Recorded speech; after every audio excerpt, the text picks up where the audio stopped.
Hello everyone, I am Gurdat, Assistant Professor in Indraprasth Law College. This is the 16th video lecture of Law of Evidence. In this video, we will be studying about Unit 11, that is Judicial Notice, or facts about which judiciary should take notice or magistrate should take notice. So, section 56 to 58 deals with this topic. Facts need not to be proved. 56 से लेके 58 तक उन facts या उन चीज़ों की बात करता है जिसको आपको कोर्ट में प्रूव करने की ज़रूरत नहीं है। जो मजिस्ट्रेट है, जो ड्यूटी मजिस्ट्रेट है या फिर जो जज है, उसको खुद ही उस फैक्ट्स का उन फैक्ट्स को नोटिस में लेना है। आपको बताने की ज़रूरत नहीं है। जैसे आपको बताने की ज़रूरत नहीं है कि आर्टिकल 21 में लाइफ एंड पर्सनल लिबर्टी है, मजिस्ट्रेट को पता होना चाहिए ये बात। तो ऐसे जो फैक्ट्स होते हैं इन फैक्ट्स को हम सेक्शन 56 से लेके 58 तक डील करते हैं, इनके बारे में बात करते हैं। चलिए देखते हैं हम सेक्शन 56 में क्या है। Facts judicially noticeable need not be proved. जो जुडिशली नोटिसेबल है उसको प्रूव करने की ज़रूरत नहीं है। 57 क्या है।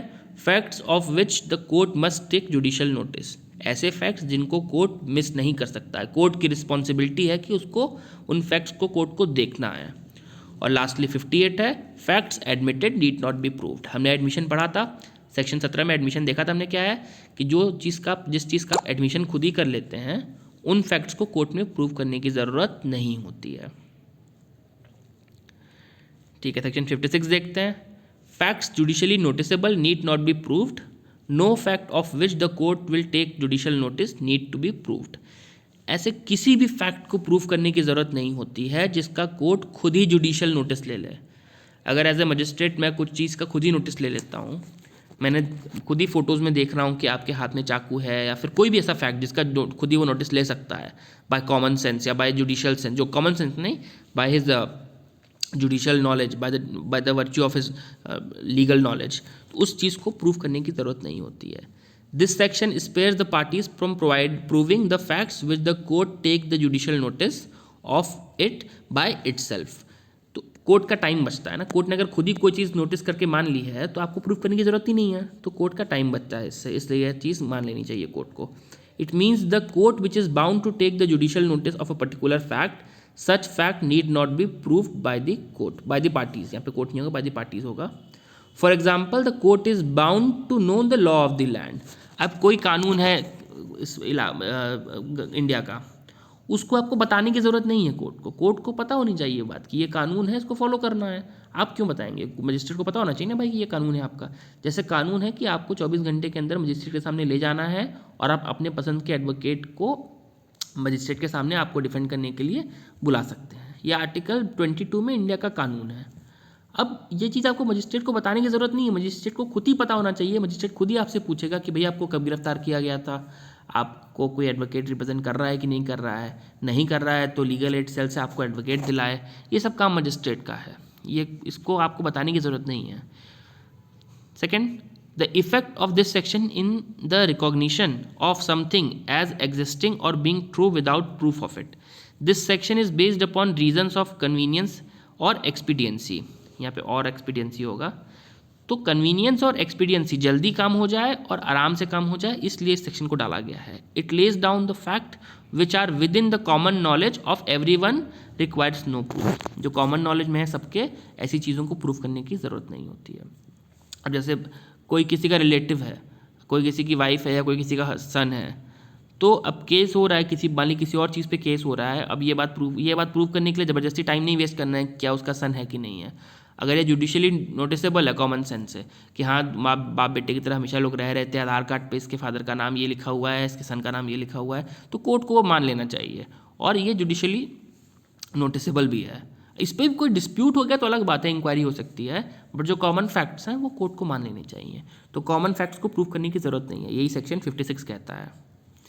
सेक्शन 57 देखते हैं। Facts of which court must take judicial notice. अब यहाँ पे कोर्ट के पास डिस्क्रिशन थी सेक्शन 56 में, कोर्ट को मान लेना चाहिए, पर सेक्शन 57 में कहता है कि कोर्ट को ज़रूरी है जुडिशल नोटिस लेना कुछ फैक्ट्स के बारे में। The court shall take judicial notice of the following fact. यहाँ पे कोर्ट को ऑर्डर दिया जा रहा है कि कोर्ट को ये सब पता होना चाहिए। All laws in force in the territory of India. जितने भी कानून इस देश में हैं सब कुछ पता होना चाहिए कोर्ट को। कोर्ट ये नहीं कह सकता कि भैया ये नया कानून था, हमको नहीं पता है, ये बहुत पुराना कानून है, हमको नहीं पता, या इस कोर्ट के जजमेंट, इस सुप्रीम कोर्ट के जजमेंट को मैंने नहीं पढ़ा है। मजिस्ट्रेट ये सब काम नहीं कह सकता। He is bound to know all the laws of India, all public acts passed and thereafter to be passed by Parliament of United Kingdom, और local और personal acts directed by Parliament of United Kingdom। ये तो पहले आज़ादी के पहले का चीज़ है, मान लो, इंपॉर्टेंट नहीं है अब। Articles of war for the Indian army, navy और air force. Course of proceeding of parliament of UK, हटा दो इसको, यूके का मतलब नहीं है। Constitution of constituent assembly of India पढ़ लो, और इंडिया का पता होना चाहिए। तो कुछ चीज़ें दी हुई हैं कि इन चीज़ों को कोर्ट को इन्फॉर्मेशन होनी चाहिए। कोर्ट ये नहीं कह सकता कि हमें नहीं पता था ये चीज़। Court is bound to know these things. कुल 13 चीज़ें दी हुई हैं, 13 चीज़ों के बारे में कोर्ट को पता होना चाहिए। Territories in the dominion of India, कौन कौन सा इंडिया का पार्ट है, कौन कौन नहीं है, ये सब कोर्ट को पता होना चाहिए। द एग्जिस्टेंस और title national flag of every state, sovereignty sovereign recognise by the government of India, पढ़ लीजिएगा, इंपॉर्टेंट नहीं है। सेक्शन 58 पे आते हैं। सेक्शन 58 थोड़ा इंपॉर्टेंट हो जाता है। Facts admitted need not be proved. इसमें है कि जो भी फैक्ट एडमिट कर लिया गया है उसको प्रूव करने की ज़रूरत नहीं है। एडमिशन हमने पढ़ा था ना कि मान लीजिए दो पार्टीज़ में कोई डिस्प्यूट है एक प्रॉपर्टी को लेके या लोन को लेके। ए बोल रहा है बी को कि बी ने मुझसे 50 करोड़ रुपए लोन लिया था। अब क्वेश्चन है कि बी इसको मानता है कि नहीं मानता है। तो पहला फैक्ट इन इशू हो सकता है कि बी बोलते मैंने तो लिया ही नहीं था साहब, तो अब उस पर डिस्प्यूट होगा कि क्या लिया था कि नहीं लिया था। अब बी ये मान लिया अगर कि हाँ मैंने लोन लिया था, तो एक डिस्प्यूट तो क्लियर हो गया, एक चीज़ तो एडमिट हो गई, बी ने एडमिट कर ली कि ए ने बोला इसने मुझसे 50 करोड़ का लोन लिया था और बी ने बोला हाँ मैंने लिया था। तो यहाँ पे लोन दिया गया था कि नहीं दिया गया था इसको प्रूव करने की ज़रूरत नहीं है, क्योंकि ये एडमिटेड फैक्ट है बाय बी। बी ने एडमिट कर लिया है कि मैंने लोन लिया था, तो this fact need not be proved. यही है सेक्शन 58।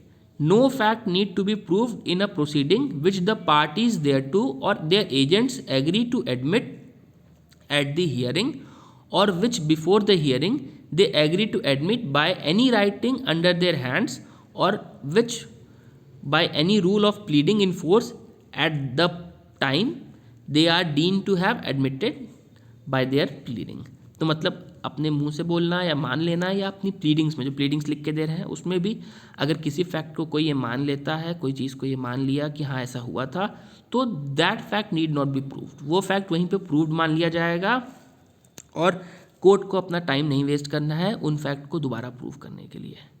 यही सेक्शन 58 कहता है, और ये एक्चुअली कोर्ट का बहुत टाइम बचाता है। यही पूरा हमने एडमिशन में पढ़ा था, जब सेक्शन 17 टू सेक्शन 24 हमने एडमिशन में देखा था, तो यही चीज़ हम पढ़ रहे थे एडमिशन में कि जो भी आप एडमिट करते हैं, कौन कौन एडमिट कर सकता था हमने देखा था सेक्शन 19 में, 20 में, 21 में।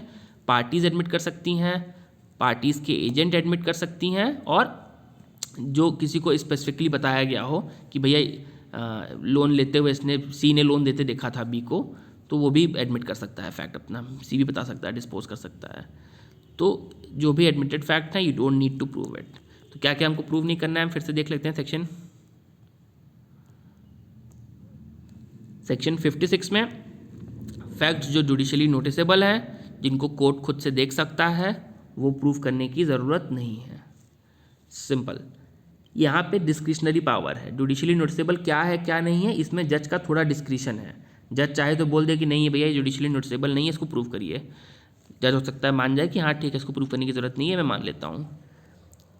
ये तो यहाँ पे डिस्क्रिशनरी पावर है। सेक्शन 57 में डिस्क्रिशनरी पावर नहीं है। The court has been commanded to take judicial notice of few things. क्या क्या थिंग्स थी, कुल 11-12 चीज़ें दी हुई थी, वह पढ़ लीजिएगा। सबसे इंपॉर्टेंट क्या है कि सारे कानून जो है इस देश के वो कोर्ट को पता होना चाहिए। कोर्ट नहीं कह सकता कि मुझे कानून नहीं पता। लास्टली 58 में क्या था कि facts admitted need not be proved. तो जिन जिन फैक्ट को भी कोर्ट में एडमिट कर लिया गया है या प्लीडिंग्स में भी एडमिट कर लिया गया है, एक तो ओरल हियरिंग में एडमिट कर सकता है आदमी, दूसरा है कि प्लीडिंग में ही एडमिट कर ले, या फिर तीसरा कि किसी और के सामने एडमिट कर ले। उन सब केसेस में जो भी एडमिटेड फैक्ट हैं, जहाँ पे डिस्प्यूट खत्म हो गया है, उन फैक्ट्स को प्रूव करने की कोर्ट में, उन फैक्ट्स को प्रूव करने के लिए टाइम वेस्ट करने की कोई ज़रूरत नहीं है। उन फैक्ट्स को कोर्ट मान लेगा कि आपने एडमिट किया था, तो आगे बढ़ते हैं, इस चीज़ को हम मान लेते हैं। बट ये भी याद रखो कि जो एडमिटेड फैक्ट होते हैं उसको आदमी मुकर सकता है। He has the power to again say कि हमने ऐसा एडमिट नहीं किया था, या किसी दबाव में एडमिट किया था, या एडमिट करने में कुछ इनकन्सिस्टेंसीज थी।